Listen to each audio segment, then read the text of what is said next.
नमस्कार। आप सबसे एक विनती है कि इस न्यूज पॉडकास्ट को अंत तक जरूर सुनें और ये न्यूज पॉडकास्ट आप किस जगह से सुन रहे हैं, हमें कमेंट बॉक्स में जरूर बताइए।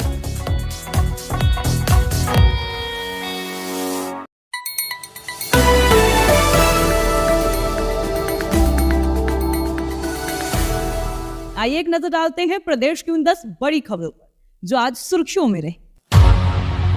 नीतीश कैबिनेट का आज विस्तार हो गया। कुल 21 विधायकों को मंत्री पद की शपथ दिलाई गई। इनमें 12 बीजेपी के जबकि 9 जेडीयू से हैं। 6 विधायकों को पहली बार मंत्री बनाया गया है। पटना के निर्माणाधीन एमएलसी आवास में एक युवक का शव मिलने से सनसनी फैल गई। मृतक की पहचान अंशु के रूप में की गई है। आशंका जताई जा रही है कि हत्या कहीं और की गई है। पुलिस और फोरेंसिक टीम ने मौके पर पहुंचकर सबूत जुटाए। हत्या वाले दिन ही मृतक का जन्मदिन भी था। शिक्षक भर्ती परीक्षा से पहले पुलिस ने एक सॉल्वर गैंग का खुलासा किया है। 300 से ज्यादा अभ्यर्थियों को इस गिरोह के जरिए परीक्षा में शामिल कराने की तैयारी थी। खुफिया सूचना पर पुलिस ने बड़ी कार्रवाई की है। झारखंड के हजारीबाग में गिरोह के सदस्यों को हिरासत में लिया गया है। भागलपुर में शिक्षक भर्ती परीक्षा के दौरान मारवाड़ी पाठशाला इंटर स्कूल में कुछ कैंडिडेट्स ग्रिल फांदकर अंदर दाखिल होते देखे गए। दरअसल ये सभी लोग देर से पहुंचे थे, तब तक गेट बंद हो चुका था। हालांकि पुलिस ने इन्हें परीक्षा में शामिल नहीं होने दिया। सभी को बाहर से निकाल दिया गया। लालू यादव के बड़े बेटे तेज प्रताप यादव की तबीयत अचानक बिगड़ गई। लो ब्लड प्रेशर और सीने में दर्द के बाद उन्हें पटना के मेडिवर्सल अस्पताल में भर्ती कराया गया। हालांकि कुछ ही देर में उन्हें छुट्टी दे दी गई। 8 महीने पहले भी उनकी तबीयत इसी तरह खराब हो गई थी।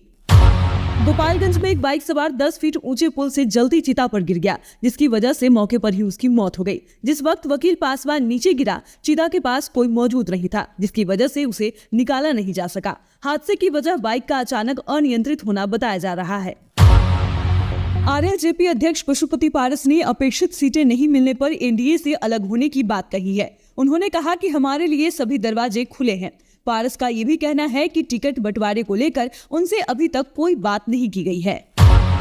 सिवान में गुरुवार रात एक महिला ने अपनी 1 साल 9 महीने की बच्ची को छत से नीचे फेंक दिया, जिससे उसकी मौत हो गई। इस दौरान विवाहिता ने खुद भी छलांग लगा दी। फिलहाल उसकी हालत गंभीर बनी हुई है। सदर अस्पताल में भर्ती करवा दिया गया है। समस्तीपुर के विभूतिपुर पंचायत समिति सदस्य लखन सहनी ने अश्लील वीडियो वायरल होने के बाद प्रखंड के उप प्रमुख सुजीत कुमार समेत 5 लोगों पर केस दर्ज करवाया है। उन्होंने कोल्ड ड्रिंक में नशीला पदार्थ मिलाकर पिलाने और ब्लैकमेल करने का आरोप लगाया है। बक्सर के थर्मल पावर प्लांट के बाहर किसान पिछले 16 महीने से धरना दे रहे हैं। इनका कहना है कि कंपनी ने जमीन ले ली और मुआवजा भी नहीं दिया। मौके पर भारी पुलिस फोर्स की तैनाती कर दी गई है। जिला प्रशासन ने पूरे इलाके में धारा 144 लगा दिया है। चुनाव आयोग ने इलेक्टोरल बॉन्ड के जरिए राजनीतिक दलों को मिले चंदे का विवरण अपनी वेबसाइट पर अपलोड कर दिया है। इसमें बड़ी और अहम जानकारियां सामने आ रही हैं।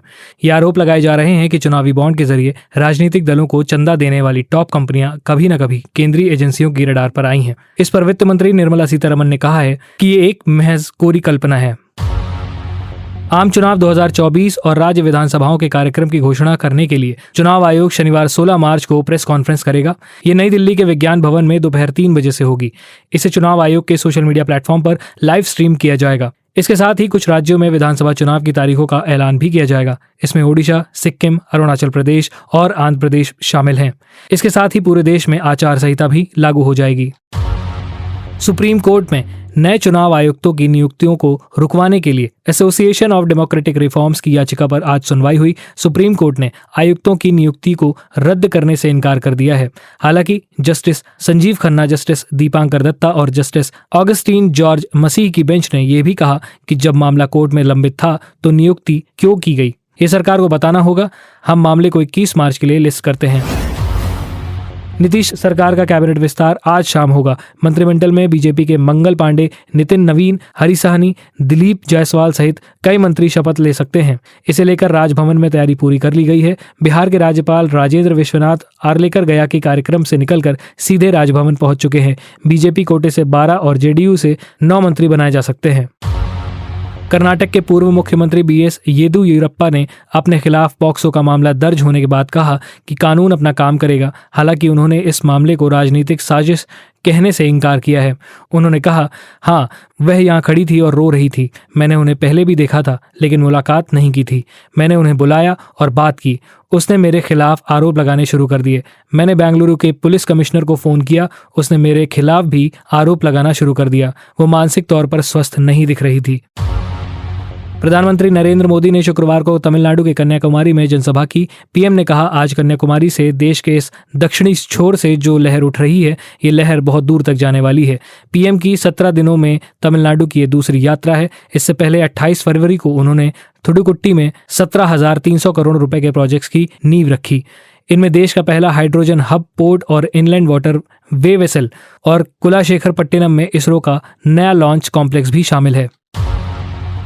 लोकसभा चुनाव से ठीक पहले असम के बारपेटा से कांग्रेस सांसद अब्दुल खालिक ने पार्टी से इस्तीफा दे दिया है। अब्दुल खालिक ने एक पत्र कांग्रेस हाईकमान को भेजा है और इसमें राज्य के कांग्रेस अध्यक्ष और ऑल इंडिया कांग्रेस कमेटी के कार्यवाहक सचिव पर पक्षपात के आरोप लगाए हैं। अब्दुल खालिक ने पत्र में लिखा कि वो गांधी नेहरू की विचारधारा से प्रभावित थे, इसलिए बीते 25 सालों से कांग्रेस के साथ जुड़े थे। कांग्रेस की भारत जोड़ो न्याय यात्रा का आज 62वां दिन है। आज ये यात्रा महाराष्ट्र के पालघर पहुंची।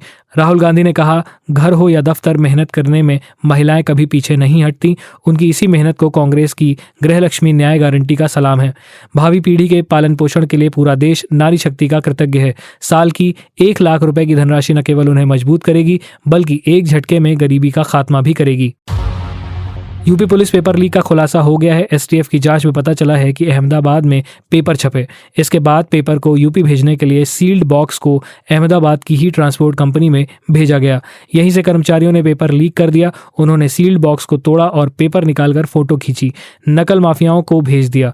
फिलहाल एसटीएफ ने ट्रांसपोर्ट कंपनी के 2 कर्मचारियों सहित 3 आरोपियों को गिरफ्तार कर लिया है। इसके अलावा पटना के डॉक्टर को भी हिरासत में लिया गया है। आज ईयर 2023-2024 के लिए एडवांस टैक्स की फाइनल इंस्टॉलमेंट जमा करने की आज अंतिम तिथि है। अगर आज इसे जमा नहीं किया गया तो आपको पेनल्टी और इंटरेस्ट भी भरना पड़ सकता है। वित्त वर्ष 2024 के पहले 3 इंस्टॉलमेंट के प्रोविजनल आंकड़ों के मुताबिक 17 दिसंबर 2023 तक सरकार ने टोटल 6 लाख करोड़ रुपए से ज्यादा एडवांस टैक्स वसूला था। ये पिछले वित्त वर्ष यानी 2022-2023 के समान अवधि के मुकाबले 94% ज्यादा है। गाजा के अल नुसीरत कैंप के पास बने एड डिस्ट्रीब्यूशन सेंटर पर इजराइल ने एयर स्ट्राइक कर दी है। इस दौरान 8 लोगों की मौत हो गई। वहीं नॉर्थ गाजा के एक एड पॉइंट पर खाना लेने पहुंचे फिलिस्तीनियों पर इजरायली सैनिकों ने गोली चला दी। इस दौरान 21 लोग मारे गए। निर्वाचन आयोग कल लोकसभा चुनाव कार्यक्रम की घोषणा करेगा। इसके साथ ही कुछ राज्यों में विधानसभा चुनाव की घोषणा भी की जाएगी। वर्तमान लोकसभा का कार्यकाल 16 जून को समाप्त होगा। पिछले लोकसभा चुनाव में भारतीय जनता पार्टी ने 303 सीट जीती थी। भारतीय जनता पार्टी ने लोकसभा चुनाव के लिए अब तक 267 प्रत्याशियों के नामों की घोषणा की है। कांग्रेस ने 82 उम्मीदवारों के नाम घोषित किए हैं। प्रधानमंत्री नरेंद्र मोदी ने आज केरल के पत्तनमथिट्टा जिले में लोकसभा चुनाव अभियान में भाग लिया। श्री मोदी ने पत्तनमथिट्टा के मावेलिकरा और लोकसभा क्षेत्रों में पार्टी कार्यकर्ताओं को संबोधित किया। उन्होंने कहा कि भाजपा लोकसभा चुनाव में केरल में जीत दर्ज करेगी। श्री मोदी ने कहा कि राज्य के लोगों को भ्रष्टाचार में लिप्त सरकारों के अंतर्गत कठिनाइयों का सामना करना पड़ा है।